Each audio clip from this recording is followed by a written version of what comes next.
Yamu Najo at the Bayan Nuno Siakasia boss or Mars, Casasho Infonesio, SCC, Aloma Junction, and someone in Central for Copegus and for Proso, Mars and for Sujibre Semu, Infant and Madame, saying you know Siakasia, but and some of those who name the Dimo Cotini AP and say, Oko PM away East North for idea, put it for and Sasson Crophobi Page, which I say,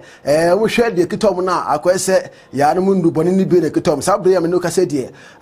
put it for Akache from Augusto Echo Sanso, as a from CDD Ghana, and Jimmy Abba to dry check at the Ghana for drink today, almost so much. I don't Faso, I'm a Ghana, Sika Seminole, also to me a Gina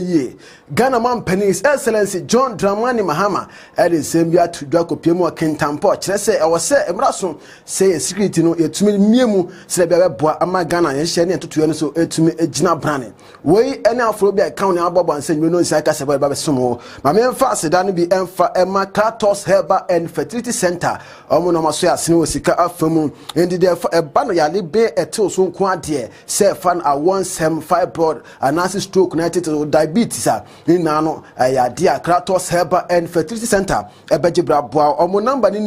0503065 558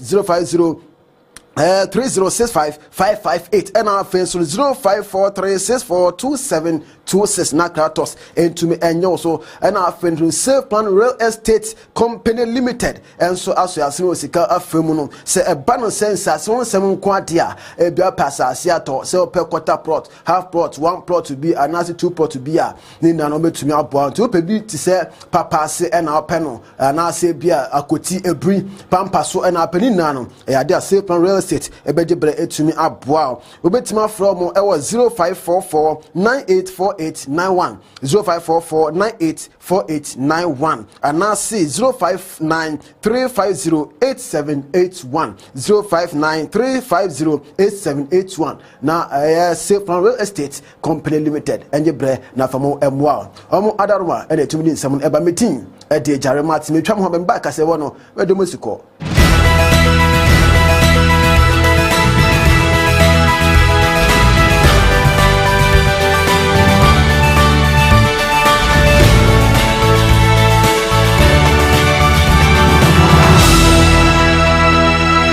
Yeah, that's the same what Jibra training to me train about fake as a body engibre. Now, Fenemu entertainment and to me and for a mouth. Mammy found copium, a year is enough. Sabram no Cassadi, I put it for and Sasson Crophobi a page on which I say, and Crophobi to me, you must trace and say, Nancrophobi at in Uboni Elchum, Namoko Shano, no Musu say, a yarn for a tower nibi. Now to me say, a recas a be and a to me a chroma, Sabra put for and Sasson Perchia, or more put for us and Ibiamu, so Edin Trimuno Cassiano, to me at to us police penny and essential for Edin Como. A born Nunciane fa and Crophobi, I know Muya Juma, I will ensure no, on my information say, idea almost suspecting it. She catch a team anti robbery team a war, baby for her adults, I will ensure none. And a high boat and a normal call ensure so. You call not just say boat Cassia or Hornomua and near my bottle Mark Cassian 85 slabs. I'm resolute by your home and then near my ship when it is said ball it be brewable into your chair or my don't buy into your baby way Ninano. In 3,999.1 kilograms of a suspect is a sebi inubonina and as a contraband goods. No, it's a ma Amansaya Aswati Juma police waha no more. Center for Democratic Development Ghana, I told my friend says CDD, and penny for to me at the Shemuka Sepan to me at the Atudra. Now, how much so many Ghana for the Shabby and to me at tea and come on a job. I didn't say, I said, a memono at Tifa economics at Chesse, Ghana for the brain at Chesse, and what the Uncombina dia now send Contembupa Papa, to me a coso our Ghana, ya memono said a bit my boy, a mantias here, and so to me a fan to my pa, to me at the Ifra. Say, and I'm going to for a course. Before say, and you ever be one of my car, nhyehyɛ aban so yɛ ne nhyehyɛ sisi a ɛsɛ you make sure say priorities now identify no ɛne aban nhyehyɛ no ɛbɛkɔ na amanfo asate hu benefits no na sɛ deɛ obi aka no yɛaka we yɛhia sɛ aban nso bɛtie their citizens ɛka na kyerɛ sɛ ɔma yɛ deɛ ɛbɛboa yɛn nti yɛ deɛ commitment a yɛayɛ ne sɛ yɛayɛ report no reference point say budget ba yɛpɛ sɛ yɛhwɛ sɛ ɛka budget no ho ana ɔsan de to dwa sɛ ɔmanfo nsɛm a wɔn de tuo n'anim no ɛbɛboa paa ɛba ne policy ɛsɛ sɛ mpanyinfoɔ nsa ɛka na wɔn etu so anamɔ a yɛayɛ no deɛ ɛyɛ good sɛ aba ntɛm aban na de bɛyɛ 5 months yɛ make sure sɛ aban hu deɛ nso nkɔfoɔ ka na yɛ follow yɛwɔ sɛ press for nso ɛbɛdi akyi nti yɛbɛ report yɛbɛ publish obiara yɛde bi bɛbrɛ mu office eti bibi ba ne yɛn nso yɛahwɛ yɛ de ayɛ reference say na amanfoɔ ɛka na nhyehyɛeɛ na amɔyɛ no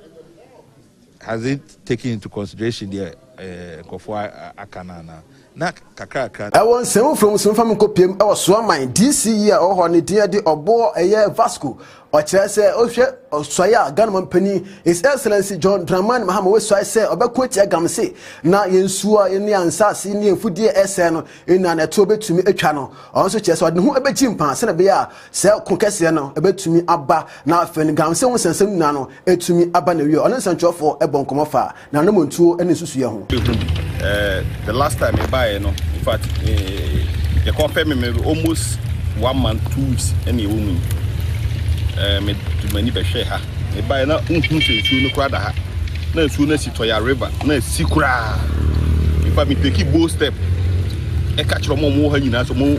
bucket the place ma declare ha crime zone so mo pese me hu bia wa ha ya me tie ncha ye ncha de ya me se nka no kure se ma wo se su na yi ne kwan kama mo be dia dan se su na ni ati kama toya river no ene ya se nya yesu back na ajapo pa ese mo hun bi okwa na ye besi wachi enti mante so abeto bo no me ni o makasa o mo firi akọ me ni mpanfo akasa me gusu a me pe NGOs ni mo so e se ba kofo sa enti mi kata onyakopon ni enti aban na fam de na ye nya non governmental organizations ni mo so o mo so de o mo de be boa yen ya be boa ma se ni e pese yesi e reclaim e koba me na ni nyina so my entire Casablanca from the Uncle Pimo, Ghana Mpani His Excellency John Dramani Mahama Nakache, Sabra no Case Diatus on Namkintamponi, Nana say, ne thank you to no good Swiss say, to aban etume demand boom boom sano, no say, or Timeko Nasie, Sabra Copium or Blue East, Ekintampo or Mra, and I'm Abuja data, and Muno Mampani Air Casnoch, they say, now Ban Ben shed, ye said a beer, ye bamboo some able to either Pampe, Nemo Pumpo or Blue East out to the beer, I am not a Kumukafon, etume tompa ni nemu no obebo ase be bambo nsam no betuma gina brane na ama oman tutuye era fe so man sikasem so etuma koyie cannot thrive without security. We are aware of the challenges in the eastern corridor of Bono East, particularly around the Atebubu and Manteng area, Sene East and West, and the Pru districts. Highway robbery and armed robbery has become rampant. In response, I have directed the Minister for Interior and the Inspector General of Police to deploy additional security personnel to those areas where robbery has become rampant. We will also provide the police with patrol vehicles and communication equipment so that they can keep you safe. We're also going to strengthen community policing and intelligence gathering in order that we can reduce the incidence of armed robbery. Peace is not the absence of conflict, it is the presence of justice and protection, and we will not rest until every community in Bono East feels safe and secure. Yet also it so Ghana Penny's Excellency John Dramani Mahama na akache na nkase mu no eno kire se so hwe ya nice for na to de bia no allowances na etumi akemu sadia sabre no one na abane go so ye hyede se de bia free to January 2026 next year allowance akemu bia no obomoden etia o kire se de ntia masika na etumi akemu no o se finance minister na ade a oguso etoto niam se de ya mpenfo ta ka se so ba chi odwaye a na se bi o en hu yie no ya ade a hu yie na na abane go so ntemu kuma ntom yem no mu so twa pa ya den a allowances no o metia.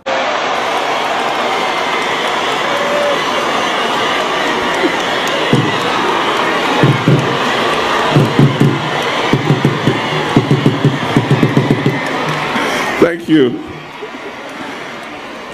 I knew this is the response Alawa is going to trigger.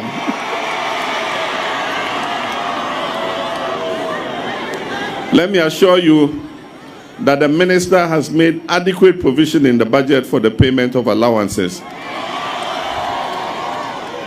And the allowances will be paid from January.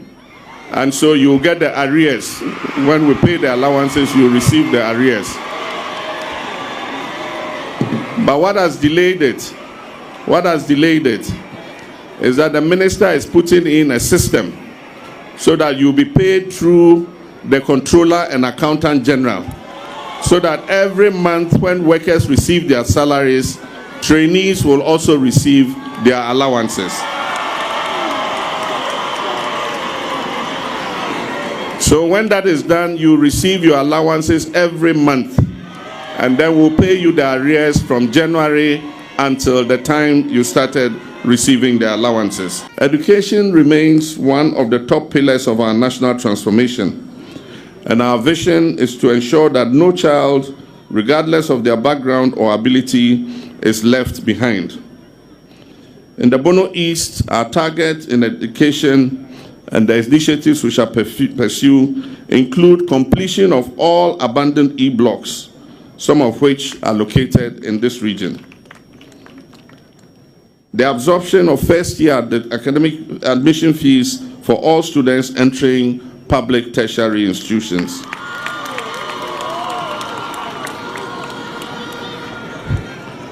And free tertiary education for all persons with disability. Furthermore, we're working closely with the Bono East Regional Coordinating Council, the Lands Commission, and the Techiman Traditional Council to establish a technical university in Techiman. A site has already been selected at Forikrum. In addition, plans are underway for the establishment of the University of Health and Life Sciences here in Kintampo.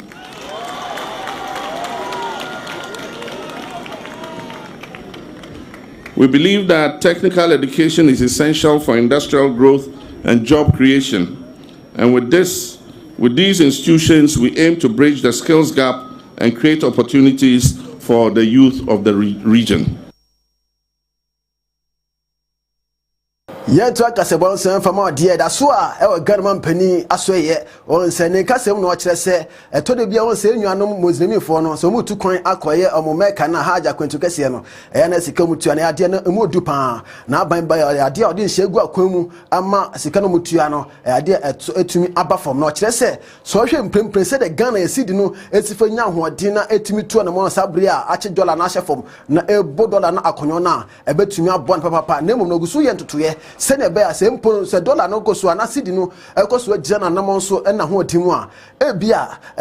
kwentu kese besan abanimu no sika mutua ede ko eyesa kwentu no se sika esobeti. Hajj pilgrimage yesterday, the last aircraft airlifted our pilgrims to Mecca, and we reduced the fares from 75,000 to 62,000 cedis. And I can foresee that with the performance of the cedi, because at the time we started paying for the Hajj, the cedi was at 15.5 cedis to $1. And so the fare that we came up with for the $4,000 that it cost to do the Hajj came to 62,000. Next year, if you do a calculation where the cedi is currently at 10.5, it means that next year the fare for Hajj will probably go below 5,000 Ghana cedis. Sorry, 50,000 Ghana cedis.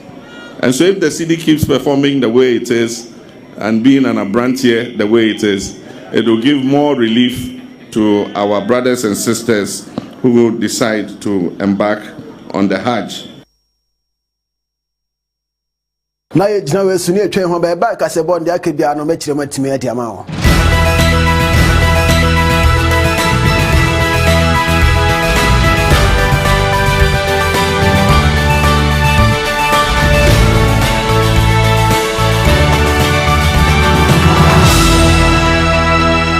That's the same much na watwene timetwe ho amba fe kasebo no ye nto aso enfo ade da so a ejina Ghana man penis excellency John Dramani Mahama na so ye ne kasemu no and ode abasbode kese pan etumi edima Ghana Private Road Transport Union ye twani tia fen say GPRT na face Ghana Union of Traders Association and so from say guta o kire say na bane nhye say o ka chom say omomodian na fe no eye asentuade etua no omomodian entiso no ebimu etimi de o say ayoyo ama otumi say sabrede omo atete omo nema so na afenso ko pemu okra market a ade a enuane ne ade no nina no ade a dodo na etimi atete omo de so nto obehwe nu se omo tete omo de so no omo motia na omo ntimi entete so se de be ya Ghana ebetumi agina yi e wesi kasem. The state of our economy was in dire straits. We inherited an economy with high inflation, unsustainable debt, a weakening currency, mass unemployment, and widespread despondency. But we did not spend time lamenting and pointing fingers at others. We chose instead to act and to act decisively. In March, our administration presented the 2025 budget statement and economic policy to Parliament. It was anchored on the principles of fiscal discipline, reprioritization of spending, and the urgent need to restore macroeconomic stability. We trimmed non-essential expenditure and redirected resources to national priorities outlined in the NDC manifesto, and mainly in the area of agriculture, education, infrastructure, health, and jobs. Today, I'm pleased to report to you from Kintampo in the Bono East region that our currency, the cedi, is stabilizing.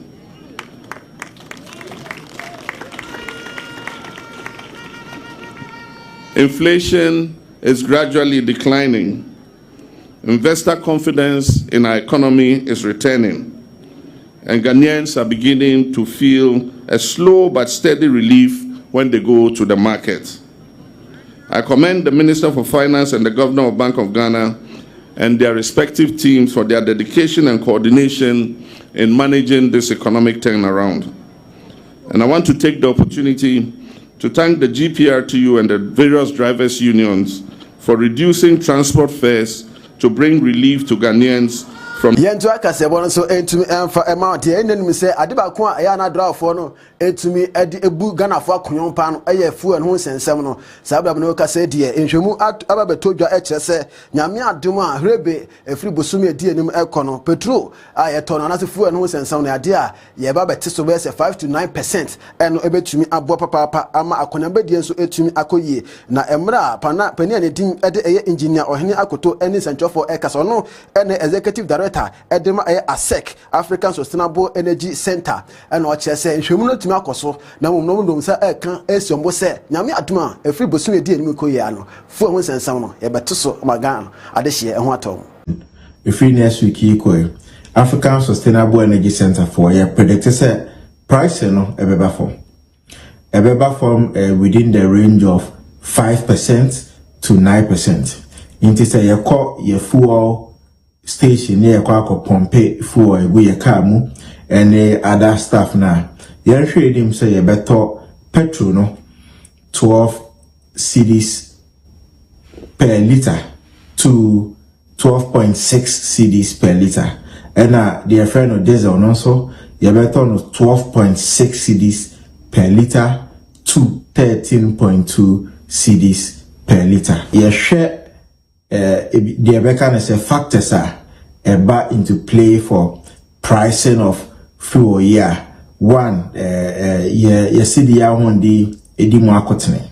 And the other one is say international market pricing. Share CDE Ahundi within the previous window about 2 weeks ago. Now share appreciation send a CDE akonenimia. The amount of CDA yedebekwakoto oil no ebeba from initially no say we use more CDs na dey to oil now ube use a lesser number inti ebanes also ebe reflected directly on the consumers on the local market no ye call international fund na sekani edebeto no CD no aba from inti directly on the local consumers and so from on the international market factor and so prices may reduce from $85 per barrel in January. CCA and $64 per barrel. In say one of the contributing factors in here predicted say prices for share pricing is a very stable year. Share say bebrena begina CD no so. It's a share international funds now. Prediction from now to the end of the year, no, $62 per barrel to $65 per barrel. CCI 64. Until it may continue that trend now, the international market factor no, good. Now, ever the CD factor no. The CD no cost wa enya onhonensa na say international market factor and so stable sana and the yenhwe nim say the oil prices for the various window se no enya on this sana prices no ebe so abafom the call international fund and so bebre na gina say OPEC almost increasing more output no support we and another one is say globally energy demands no within the key global economies they say the US and China no reduce above from kakra because of the ongoing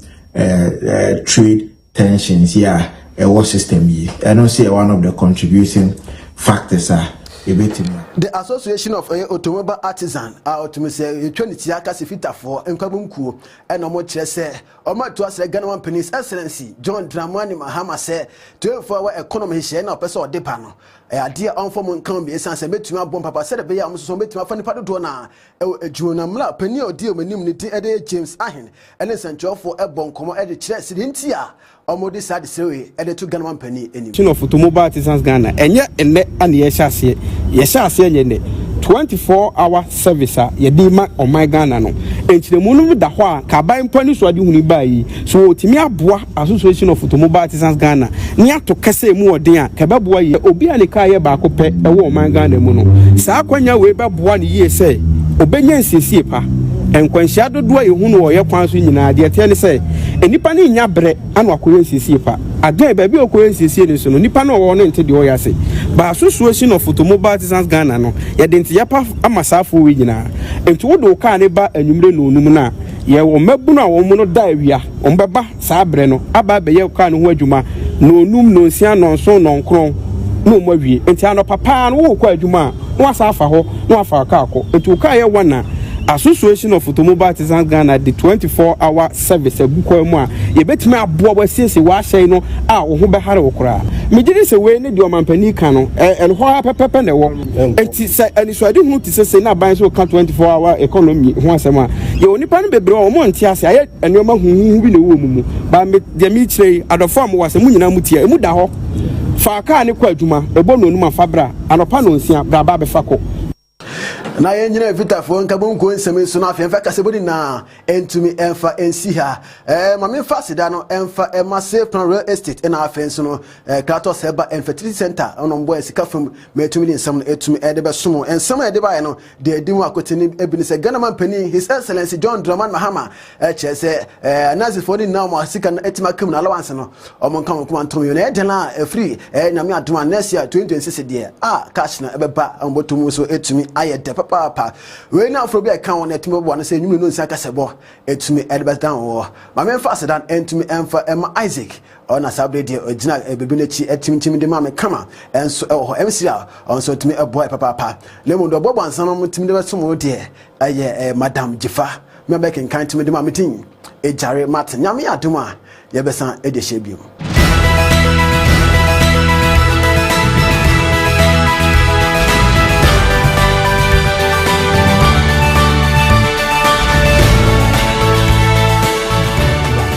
I get my own to I like I'm very fine. I did plan for open some small binet. Yes, I would do a binet now. Don't be told me the story. Or damn. Nothing, not happen. You think say for open binet now for job work all 1 morning time so open the binet? No,